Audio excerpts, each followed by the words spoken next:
כדי להיכנס בשער תצטרכו ללמוד את הסוד הקדום. מי שיודע יקבל את הכוח להיות תמיד רגוע, מבפנים נעים. הגיע הזמן, הסוד מתגלה, 2 שאיפות מהאף ונשיפה ארוכה מהפה. כשהאור הוורוד עולה, ננשום מהאף ברצף הזה. כשהאור הכחול יורד, ננשוף מהפה.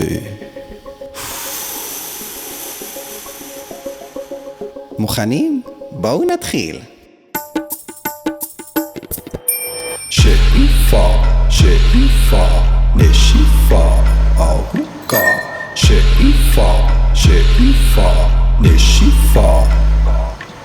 שאיפה, שאיפה, נשיפה ארוכה. שאיפה, שאיפה, נשיפה.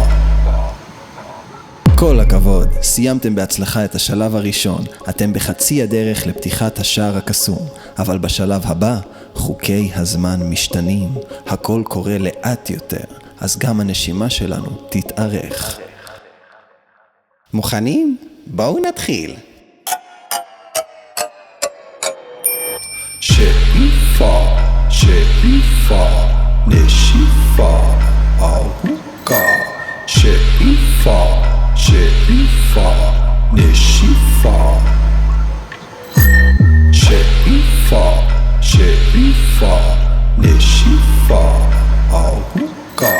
שאיפה, שאיפה, נשיפה.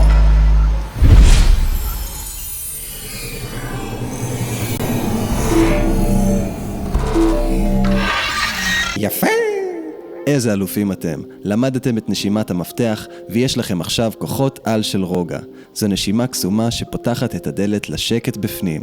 אפשר להשתמש בה לפני מבחן, כשלא נרדמים או כשפשוט רוצים להירגע. תרגלו אותה לבד עם המשחק או סתם באמצע היום.